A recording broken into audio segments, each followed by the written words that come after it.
everyone, Nancy here, and it's been a while since I did a podcast, but I'm going to try and be much better in the future and record much more, and you're going to be seeing a lot of video content. I'm putting a lot of my videos up that describe different varieties of soaps that I make. They're really wonderful. I encourage everyone to try and use them. People who do love them. Okay. What I'm going to talk about today, and the title here is The New Autism News, with a question mark. As some of you may know, I am the parent of a 30-year-old autistic son, and I have been home teaching him since he was 4, so you do the math.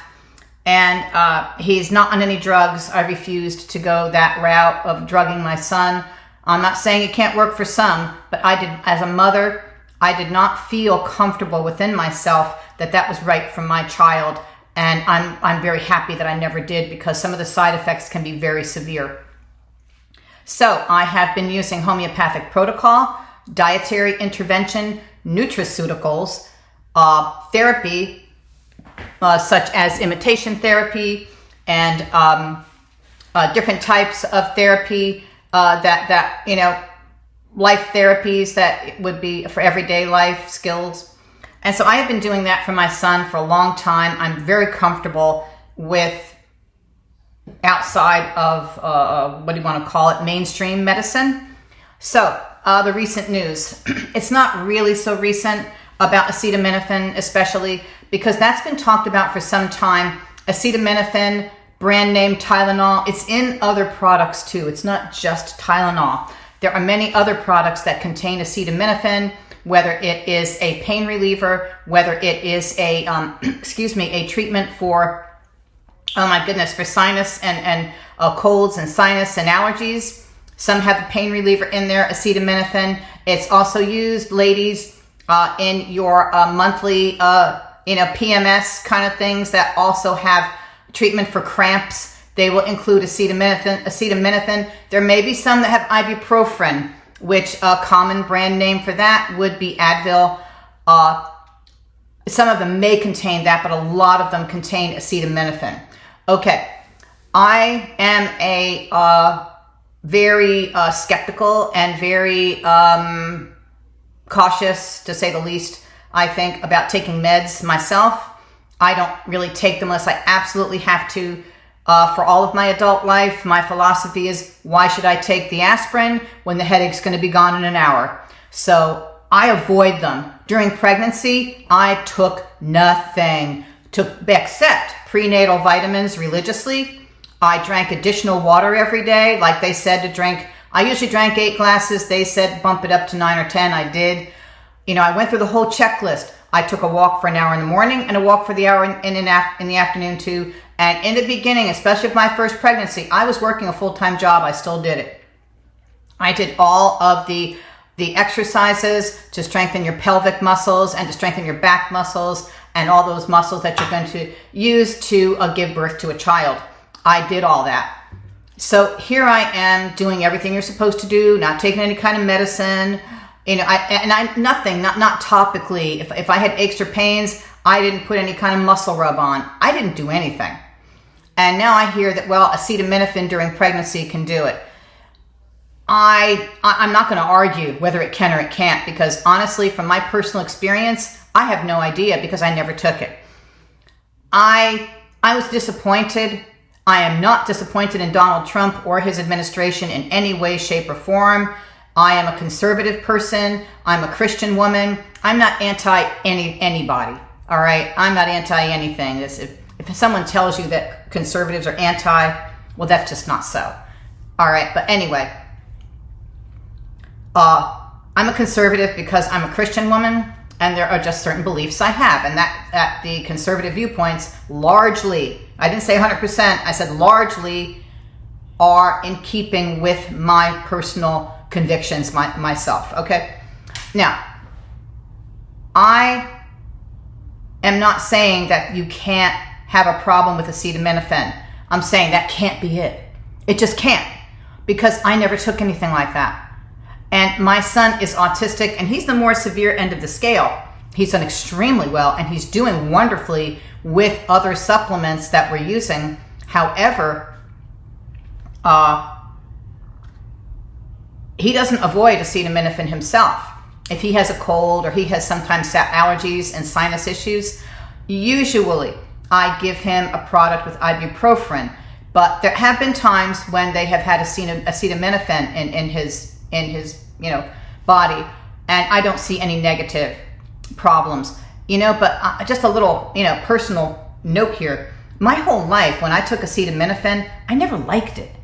I can't speak for anybody else, but my headache didn't go away.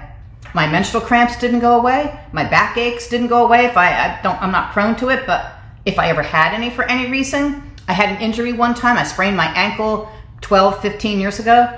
Okay, acetaminophen did nothing. I took 2 regular strength aspirin, and I got some relief from the pain in my ankle. That and an ice pack helped tremendously. So from there on, I just use the ice pack because, like I say, I'm very cautious about meds. Furthermore, I'm disappointed. I'm waiting for more answers. I'm waiting for some type of a vaccine connection. So please don't push stop. Please don't stop listening. I am not an anti-vaxxer by any means. I don't want people coming down with polio or tetanus or anything else. I am saying that it's a pretty long list of what we're doing these days, especially to babies. Perhaps we should wait a little longer, like when they maybe get to be school age or into school age, because babies are in the early years of developing. So that's one point that I have, that I haven't so far heard anyone in medicine talk about that. So I'm not yay or nay. I'm wait for this. Let their bodies grow naturally first.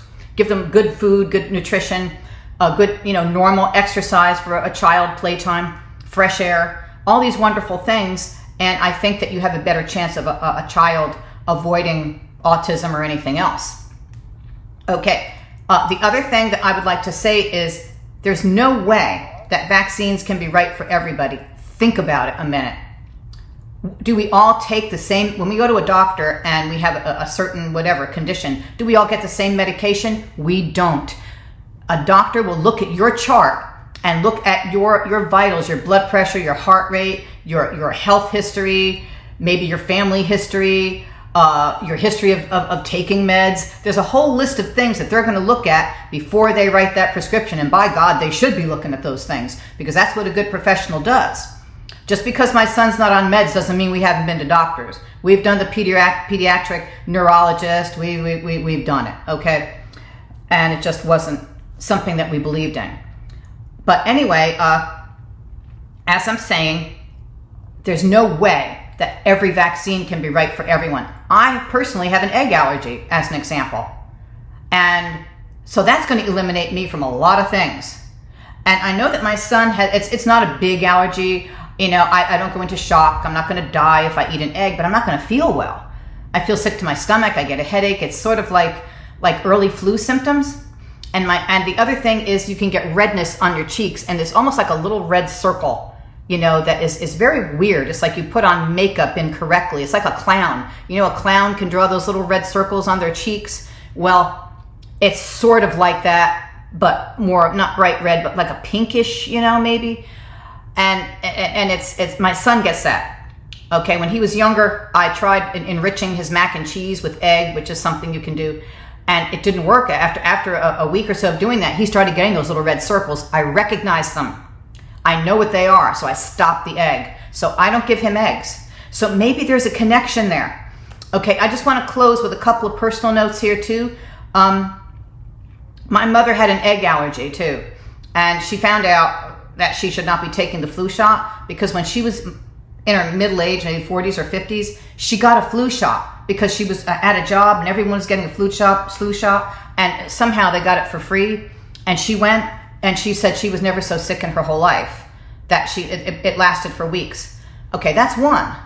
My father died on Christmas Day, 1995, from pneumonia, 6 weeks after getting a pneumonia shot. So clearly there's something in my family that doesn't support just say, hey, you got this whole list of vaccinations you have to get. That's my point about them. That's my belief. In addition to that, there may be other factors. There may be other environmental factors that I'll go into on another video, another podcast, because we're 10 minutes into this, and I've probably lost a lot of you as it is, because a lot of people don't listen to 10-minute videos or podcasts. I wish you would, but anyway, I am going to be putting a lot of information on this particular site. I put a little waterfall video in here just to have something to, kind of fill the screen with. And I wish all of you the most wonderful day. Watch for my soap videos. There's going to be plenty of them, and other stuff too. I'm going to go into skincare, fitness, diet. I'm going to go into every product that my son uses one by one. I'm not plugging anything. I'm not using affiliate programs. I'm not doing any of that nonsense. The only thing I sell is what I make. I make soap and I write books. I have a Get Fit for Life series. American women don't have to get fat. Declare your independence, and that's for the whole world, by the way. And I have a fiction series called Counterclockwise, a blast from the past romance. So there's links to all that sort of thing down in the box, so have fun. I wish all of you a wonderful, amazing day, and please take great care of yourself. Until next time, signing off.